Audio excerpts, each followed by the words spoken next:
بسم الله الرحمن الرحيم ولا حول ولا قوة إلا بالله العظيم اللهم صل وسلم وبارك على سيدنا وقدوتنا ونور أعيننا صلوات ربي وتسليماته عليه رب اشرح لي صدري ويسر لي أمري واحلل عقدة من لساني يفقه قولي السلام عليكم ورحمة الله وبركاته هذه برنامجكم أبا واستكبر يه انبياله كورام يتسنيو بروغراماتشن ክፍል 6 ነው።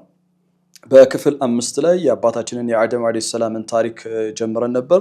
ወይስ ቃለ ረቡከ ሊልመላኢከቲ ኢኒ ጃኢሉን ፊል አርዲ ኸሊፋ የሚለውን ሐሳብ አብራርተን ነበር እና ጥያቄ ጠይቂያችሁ ነው ያለፍኩትኝ። መላእክቶች ኮንሰርናቸውን ያስጨነቃቸውን ነገር ጠይቀዋል። አተጃኢሉ ፊሃ መን ዩፍሲዱ ፊሃ ወየስፊኩ ዲማ ብለው ኢብሊስ ምንድነው ያለው ጠይቂያችሁ ነበር። እና ምን እንዳለ አሁን አልነግራችሁ በኋላ ላይ እንመጣበታለን። መላእክቶችን እናስቀድማቸው። መላእክቶች እኛ ሳንፈጠር በፊት ስለኛ አላህ ሲያስተዋውቃቸው በውስጣቸው ጥያቄ ተፈጠረ እና የተፈጠረውን ጥያቄ ጠየቁ። የተሰማቸው ስሜት አለ። ስሜታቸውን በተከበረ መልኩ ገለጹ። እንዲህ በማለት ቃሉ መላእክቶች እንዲህ አሉ፣ አተጀዐሉ ፊሃ በውስጧ ታደርጋለህን ማለትም በምድር መን ዩፍሲዱ ፊሃ በውስጧ ብክለትን የሚያስፋፋ። በነገራችን ላይ ስለ ምድር ሁለቴ ነው የተናገሩት። አተጀዐሉ ፊሃ መን ዩፍሲዱ ፊሃ ይሄ የሚያሳየው አህምየተል አርድ ዐንደሁም መላእክቶች ምድርን ይወዷታል። አላህም እኮ ምድርን ኢኒ ጃኢሉን ፊል አርዲ ኸሊፋ ብሏል። ከሌሎች ፕላኔቶች በተለየ መልኩ የአላህ ተወካይ ምድር ላይ እንዲኖር ነው አላህ የፈቀደው እና ምድር መላእክቶች ዘንዳ ቦታ አላት ለማንኛውም እና በውስጧ ዩፍሲዱ ፊሃ ኮራፕት የሚያደርግ ምድርን የሚበክል ምን ማለት ነው? ይህ ኸሊፋ የሚሆነው ፍጡር ነፃ ምርጫ ስላለው ነገርን ኢስላህ ማድረግ ነገርን ማስተካከል የኢፍሳድ ተቃራኒው ኢስላህ ስለሆነ ማለት ነው። ሙስሊህ እንዳለ ሁሉ ሙፍሲድ መኖሩ ግድ ነው። ማለትም እነዚህ ሁለት ተቃራኒ ነገሮች ናቸው። ምድርን ወደ ተሻለ የሚወስዱ ማለትም ምድርን የሚያበለጽጉ ኢማረቱል አርድ የእውነት የኸሊፋነት ሚናቸውን የሚጫወቱ ልክ ሱረቱል በቀራ ላይ ሲጀምር ምን እንዳለው ማለት ነው። ወኢዛ ቂለ ለሁም ላ ቱፍሲዱ ፊል አርዲ ቃሉ ኢና ነሕኑ ሙስሊሑን ምድርን አትበክሏት ሲባሉ እኛ ምድርን ሙስሊሕ የምናደርግ ነን አሉ አይደለ ሙናፊቆቹ። ስለዚህ ኢፍሳድ የሚያደርግ ምድርን የሚበክል ወየስፊኩ ዲማ ደምን የሚያፈስ ፍጡር የምታደርግበት ጥበቡ ምንድነው ብለው ጠየቁ። የነሱን ጥያቄ ከማየቴ በፊት እኔ ጥያቄ አለኝ በእነሱ ላይ በመላእክቶች ጥያቄ ላይ ጥያቄ አለኝ። ምንድነው ጥያቄ ካላችሁኝ አተጀዐሉ ፊሃ መን ዩፍሲዱ ፊሃ ምድርን የሚበክል ነው ያሉት አይደል? ከዛ ቀጥለው ወየስፊኩ ዲማ ደም የሚያፈስ ጥያቄ ምንድነው ካላችሁኝ ኢስፋኩ ዲማ የንጹሃንን ደም ማፍሰስ ከኢፍሳድ አይደል እንዴ? ከኢፍሳድ መካከል እኮ አንዱ ኢስፋኩ ዲማ ነው ደምን ማፍሰስ ነው። ላኪን ሁም ፈረቁ በይነሁም እነሱ ግን ነጥለውታል። አተጀዐሉ ፊሃ መን ዩፍሲዱ ፊሃ ወየስፊኩ ዲማ ነጥለው ነው ያቀረቡት መላእክቶቹ። እና ጥያቄ ደም ማፍሰስ ከኢፍሳድ ነው። ለምንድን ነው የነጠሉት? ምላሹን ነው ራሱ ሰጣቸዋል። መላእክቶች ሱብሃንአላህ እዚህ ቦታ ላይ ያነሱ ጥያቄ የሚደንቅ ነው በጣም። ምድርን የሚበክል ደም የሚያፈስ የምታደርግበት ጥበቡ ምንድነው ብለው ሲጠይቁ እላችኋለሁኝ መላእክቶች እኛ ሳንፈጠር በፊት አላህ ሲያስተዋውቃቸው ኢኒ ጃኢሉን ፊል አርዲ ኸሊፋ ብሎ ሲያስተዋውቃቸው መላእክቶች አንድ ነገር ገብቷቸዋል።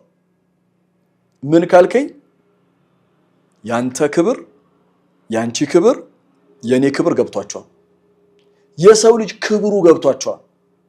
እና ይሄ የተከበረ የሰው ልጅ ذي روح روح በውስጡ የተነፋበት ሩህን የተሸከመ ፍጡር ይሄን ፍጡር ንጹህ ሆኖ ሳለ በንጽህና ላይ እያለ ንጹህ ነፍስን ማጥፋት ንጹህ ሰውን መግደል የኢፍሳድ ጥጉ ነው።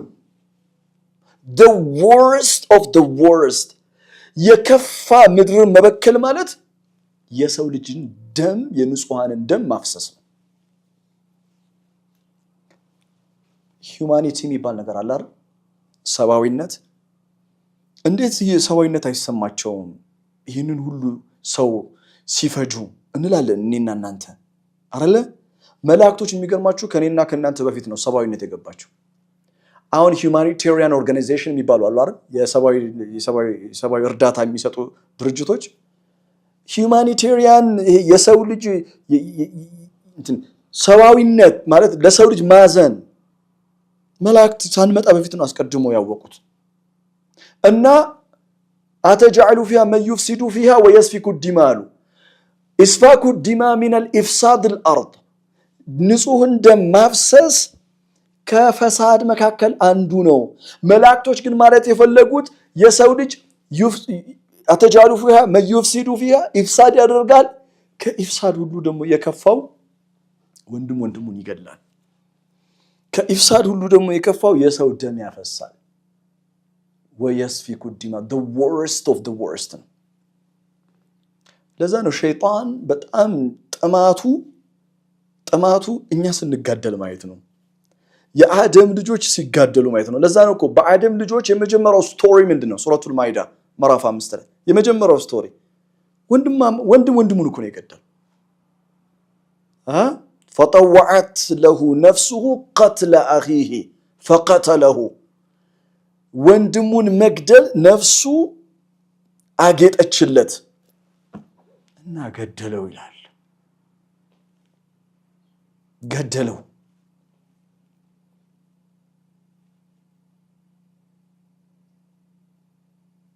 ዛሬ ንጹሃን በመድራችን በአራቱም አቅጣጫ ብዙ ንጹሃኖች ይገደላሉ። ትላንት ተገደሉ፣ ዛሬም እየተገደሉ ነው ያሉት። መላእክቶች ግን ሳንመጣ በፊት ነው ስለዚህ ጉዳይ ተከራከሩት። መዩፍሲዱ ፊሃ ወየስፊኩ الدماء ይህንን ኢንፎርሜሽን ከየት ነው ያገኙት? ከየት አውቀው ነው? እኛ አልተገኘንም። ምድርን የሚበክል ደም የሚያፈስ ብለው ነው የተናገሩት። ከየት አወቁ? ከየት አወቁ የሚለውን ከመመለሳችን በፊት ስለ መላእክቶች በወፍ በረር ጥቂት ነገር እንበል። መላእክቶች ነፃ ምርጫ የሌላቸው ፍጥረታት ናቸው። መላእክቶች ያለማቋረጥ አላህን የሚታዘዙ ፍጥረታቶች ናቸው። መላእክቶች ስተት መስራት የሚባል ነገር አያውቁም። መላእክቶች ማመጽ the concept of disobedience የማመጽ እሳቤው ራሱ ምን እንደሆነ አያውቁም። ማመጽ የሚባል ነገር አያውቁም። መላእክቶች የአላህን ፍጹማዊ አሰራር ተጠራጥረው አያውቁም። ጥያቄ ምልክት ውስጥ አስገብተው አያውቁም። መላእክቶች አላህ በሚሰራው ስራ በአጠቃላይ እነሱ ገባቸውም አልገባቸው ጥልቅ የሆነ ሚስጥር ጥልቅ የሆነ ጥበብ እንዳለው ያውቃሉ።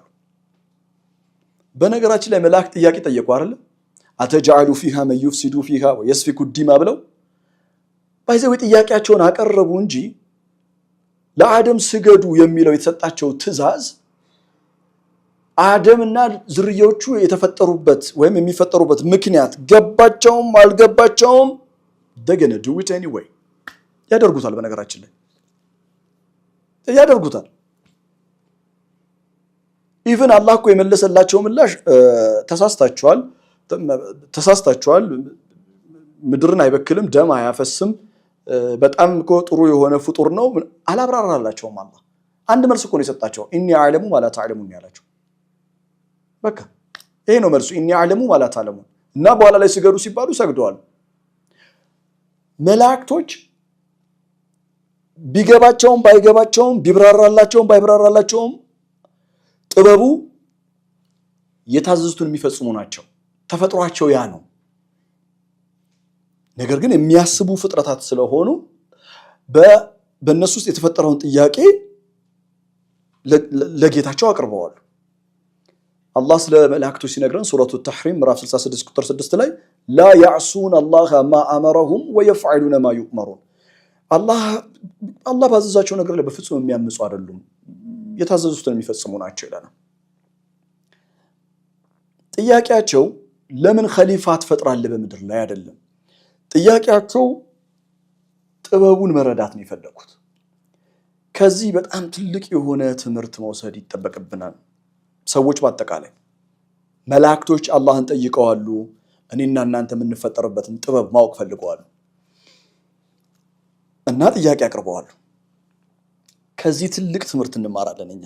አንደኛ በህይወት ዘመናችን ጥያቄ ስንጠይቅ ለመረዳት መሆን አለበት።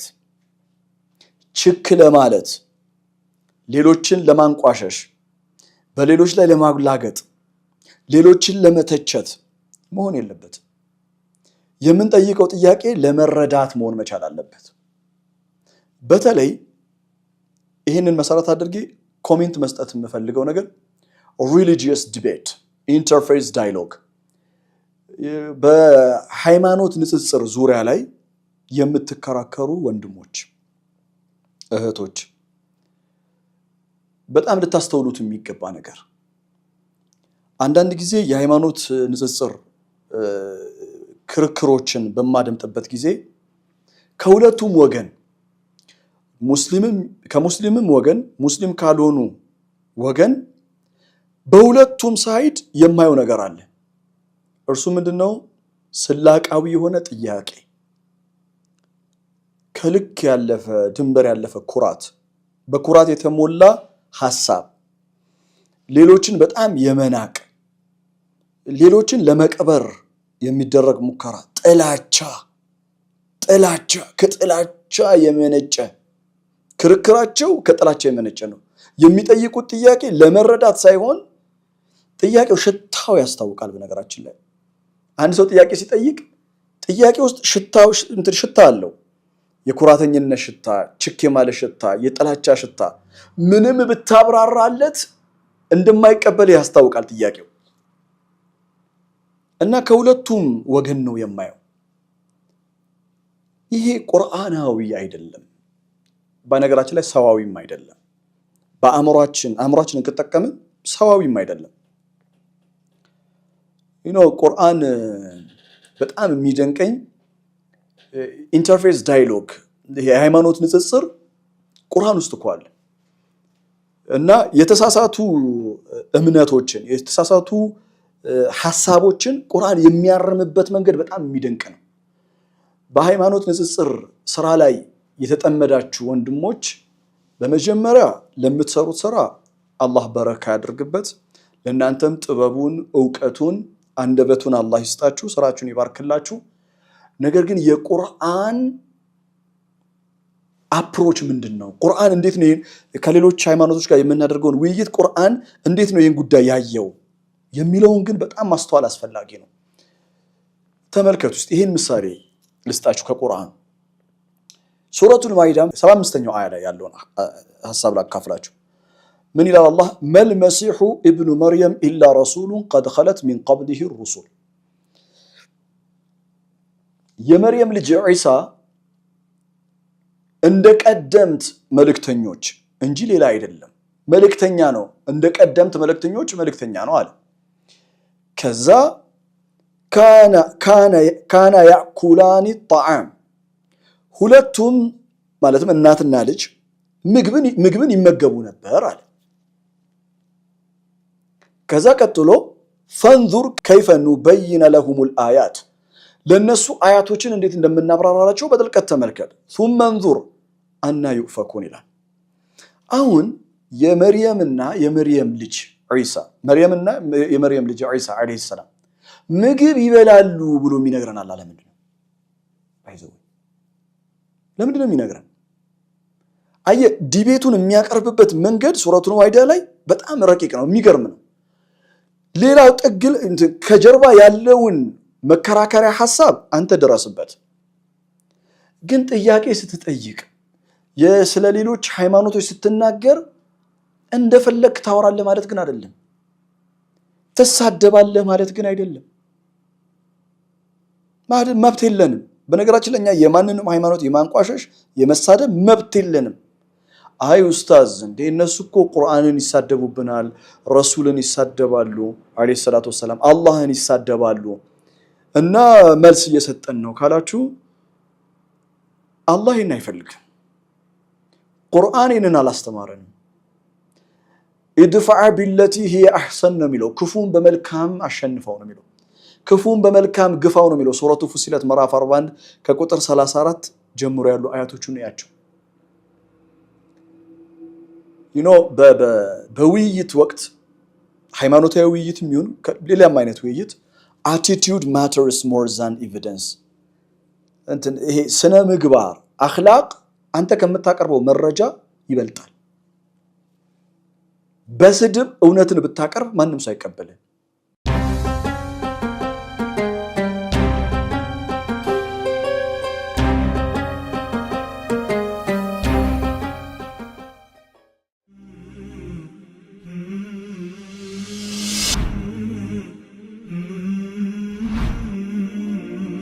مبروك عليكم بصيرة የቁርአን ጥናት ማዕከል በሲራ ኢንስቲትዩት ፎር ቁርአኒክ ስተዲስ በአላህ ፈቃድ አዲስ የገነባ ነው የቁርአን ጥናት ማዕከላችን ነው እንኳን በደህና መጣችሁ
በሲራ የቁርአን ጥናት ማዕከል በሲራ ኢንስቲትዩት ፎር ቁርአኒክ ስተዲስ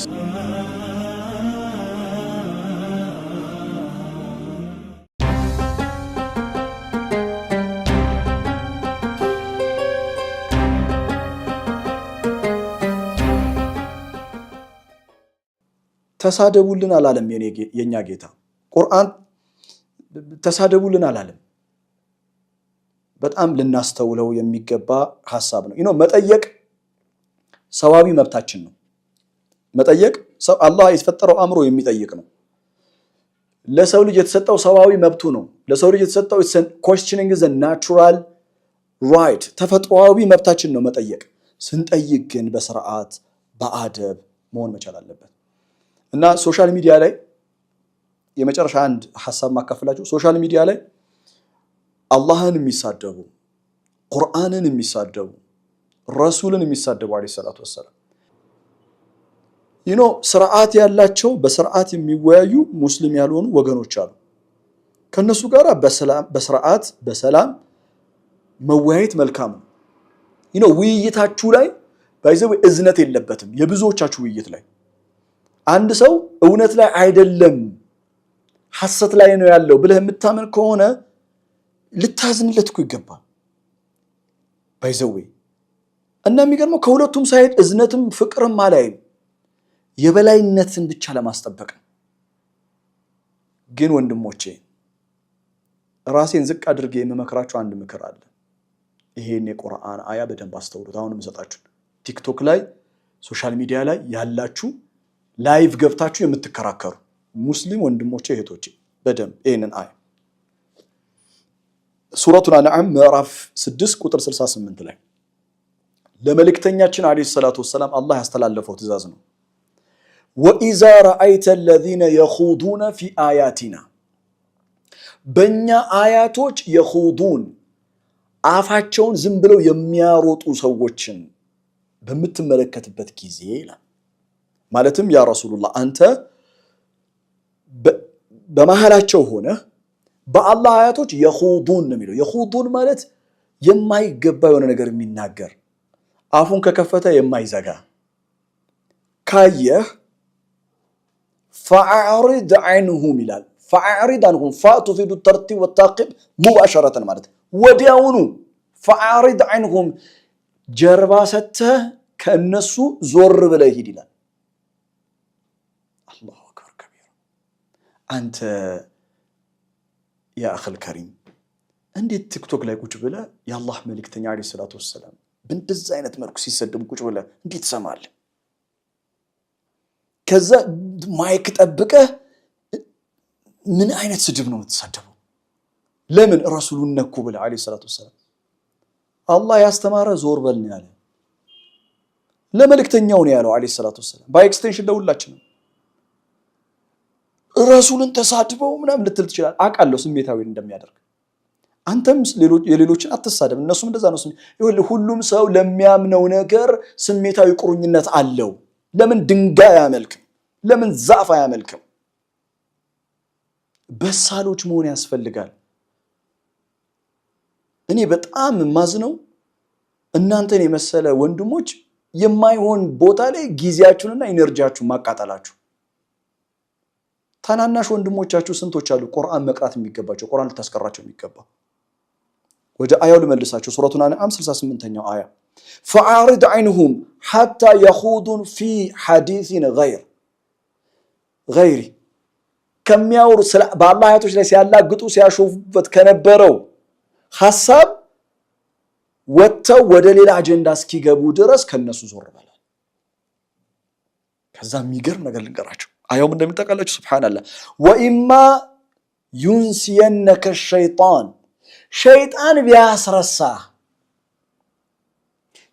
ቢያስረሳ ፈላ ተቁድ በዕደ ዚክራ በፍጹም ካስታወስክ በኋላ እንዳትቀመጥ ከነማን ጋር መዐል ቀውሚ ዛሊሚን ከበዳይ ህዝቦች ጋር በአላህ አያቶች የሚያላግጡ በረሱል አለይሂ ሰላቱ ወሰላም የሚያላግጡ በአላህ የሚያላግጡ ሰዎችን አላህ ዛሊሚን ያላቸው በዳዮች። ማንን ነው የበደሉት?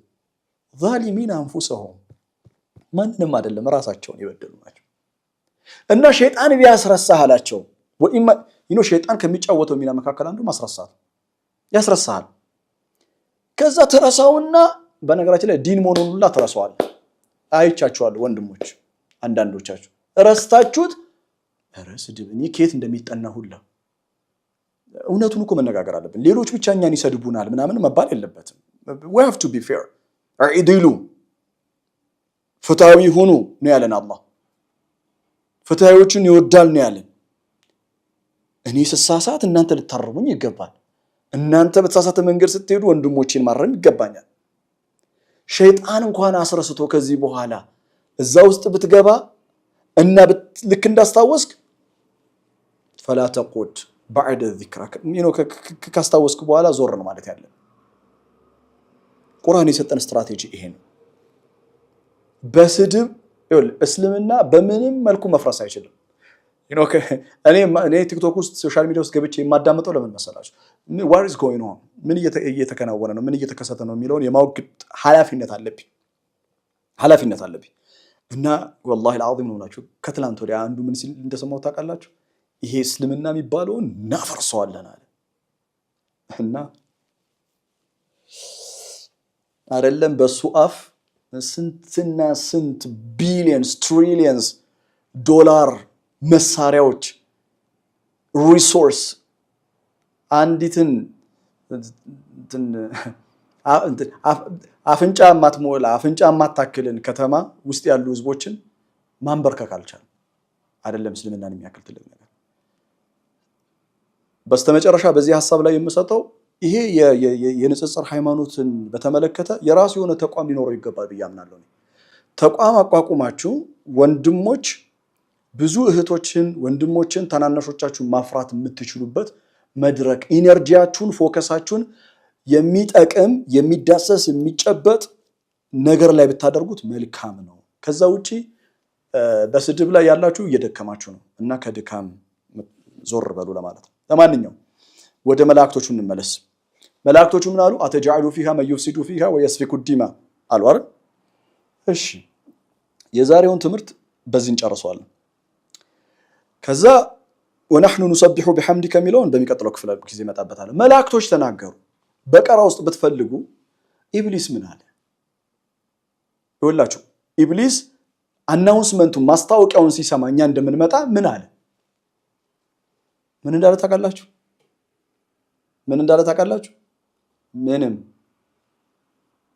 ምንም አላለም። ጸጥ ነው ያለው። ደም ያፈሳል ሲባል ዝም፣ ኢፍሳድ ያደርጋል ሲሉ መላእክቶች ዝም ዋጥ፣ ምንም አላለም። ኢብሊስ የተናገረው መቼ መሰለ? ለምን አልሰገድክም የተባለ ጊዜ ሱረቱል አዕራፍ ላይ ስንመጣ እናያለን። ሱረቱል አዕራፍ ላይ ለምን አልሰገድክም ሲለው ከቁጥር 12 ጀምሮ ሱረቱል አዕራፍ ቃለ አና ኸይሩ ሚንሁ ኸለቅተኒ ሚን ናሪን ወኸለቅተሁ ሚን ጢን ጀመረው። መቼ? ከስግደቱ በኋላ መላእክቶች ከሰገዱ በኋላ ለምን አልሰገድክም ተብሎ ሲጠይቅ በኋላ መጀመሪያ ላይ ግን መላእክቶች ጥያቄ ሲያነሱ እሱ ምንም አላለም። በዚህ ነው የምንጨርሰው ዛሬ። ለምን ምንም እንዳላለ ታውቃላችሁ? መላእክቶች ውስጣቸው ንጹህ ነው እና ያስጨነቃቸውን ነገር ተናገሩ። ኢብሊስ ግን ምንም አላለም። ለምን እንደሆነ ታውቃለህ? ኢኒ ጃኢሉን ፊል አርዲ ኸሊፋ ሲል መላእክቶች እንደገባቸው ስለ ሰው ልጅ ገብቶታል አይደል? ማን ነው? ኢብሊስ። አይገርምም? ኢብሊስ እኮ እኛ ሳንመጣ በፊት ነው የሚያቀን። እሱ ብቻ ነው እንደሚገርም ዝም ያለው ለምን እንደሆነ ታውቃለህ? ልክ ማስታወቂያውን ሲሰማ የመጨረሻ ነው የጠላን፣ አስጠላ ነው ጠላው አደምን። የለም እኮ አንተ የሆነ እኮ ሰው እኮ ልትጠላው መኖር አለበት አይደል እንዴ? የሞተ ሰው አይወቀስም ይባላል አይደል? ኢቭን እንኳን አስቀይሞን ምናምን የሞተ ሰው አይወቀስም ይባላል። እኛ እኮ የለንም አልተፈጠርንም ገና። በቃ ኢብሊስ ገብቶታል። በደንብ ነው የሚያቀን። ባይዘው ሳንመጣ በፊት ነው የሚያቀን እና ጸጥ ነው ያለው። ጸጥ ያለው ጥላቸው ሳንመጣ በፊት ይጠላናል። ሳንመጣ በፊት ጠላታችን ሆነዋል። ያንተ ያንቺ የእኔ የእኛ ሰው ዘር በአጠቃላይ አይሄት ዘም ነው ያለው። እጠላቸዋለሁ በውስጡ እና ዝም ያለው ለዛ ነው።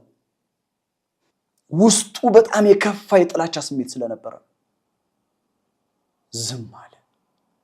ከዛ መጨረሻ ላይ አልታዘዝም አለ። ይሄ አንድ ትልቅ ትምህርት ይሰጠናል ለሁላችንም። እሱን አካፍያችሁ ዘጋዋለሁ ለዛሬ። ዝምታ። ኢብሊስ የተሰማው ስሜት አለ፣ የረበሸው ነገር አለ ስለኛ። ግን ለአላህ በግልጽ ስሜቱን ከመናገር ይልቅ እንደ መላእክቶች በክብር አላህን ለምንድን ነው የሚመጣው ይሄ ኸሊፋ ብሎ አና ኸይሩ ሚንሁ ብሏል አይደል? በኋላ ላይ ሐሳቡን ከመናገር ይልቅ ዝምታን የመረጠው እና በጣም የሚገርማችሁ ነገር ኢብሊስ ይሄ ሸይጣን ይሄን አይነት ስሜት እኛ እንዲሰማን ይፈልጋል፣ እንደዚህ እንድንሆን ይፈልጋል። ምን እኔና አንተ የሆነ የሚሰማን ስሜት አለ በሆነ ጉዳይ ላይ እና በክብር መናገር እየቻልን በበሰለ መልኩ ስሜታችንን ሐሳባችንን መግለጽ እየቻልን ዝም እንላለን። ተቀይመናል፣ ዝም ነው የምንለው። ውስጣችንን መጥፎ ስሜት ነው ያለው፣ ዝም ነው የምንለው፣ አንናገርም። ከዛ ምን እንደሚሆን ታውቃለህ? ይሄ ዝምታ ካልገለጽ ነው በተከበረና በበሰለ መንገድ ስሜታችንን ካልገለጽን ሐሳባችንን ካላቀረብን በጊዜ ሂደት ይሄ ስሜት ያድግና ልክ እንደ ቫይረስ ሰውነታችን ሁሉ ውስጥ የሚሰራጨው። ከዛስ ይሄ ቫይረስ ቀስ ብሎ ወደ ቁጣ ይቀየራል። ዝምታችን ወደ ቁጣ ይቀየራል። ቁጣችን ወደ ጥላቻ ይቀየራል። ጥላቻችን አንድ ቀን the worst of the worst የከፋ ነገር እንድንናገር ያደርገናል። የከፋ ነገር እንድናደርግ ያደርገናል። እዚህ የከፋ ድርጊት ላይ ያመጣን ምንድነው ስንል ወደ ኋላ መለስ ብለህ ስታይ ነገሩ ሲጀምር ዝም ማለታችን። ዝም አትበሉ። ሐሳባችሁን የተሰማችሁን በተከበረ መንገድ ተናገሩ። በተፈጥሮ ዝም የሚል ሰው እንዳለ አውቃለሁ፣ ይገባኛል። ነገር ግን ይህንንም ተፈጥሮ ለመስበር ሞክሩ። ዝም ካልን በውስጣችን የሚፈጠረው ጥላቻ በጣም አደገኛ ነው አውቃለሁ። አንዳንድ ጊዜ ውስጣችን የተሰማን ስሜት ስንነግራቸው እንደ እሳተ ገሞራ የሚፈነዱ ሰዎች እንዳሉ አውቃለሁ። ለምሳሌ ሚስት ባሏን ልታናገረው አትችልም። ምክንያቱም አንድ ነገር ካለች እንደዛ መሆኑን የምታቂ ከሆነ ላንቺ አለመናገር መልካም ነው። ኢብሊስ ደግሞ የሚፈልገው ዝም ብለን በውስጣችን እያሰብነው በኋላ ላይ በጣም የከፋ የሆነ ድርጊት እንድንፈጽም ነው። አላህ ከዚህ ይጠብቀን። በሚቀጥለው ክፍለ ጊዜ ስንመጣ ኢንሻአላህ ወነህኑ ኑሰቢሑ ቢሐምዲከ ወኑቀድሱ ለክ የሚለውን ሐሳብ እንመለከታለን። ባረከላሁ ሊ ወለኩም ወሰላሙ አለይኩም።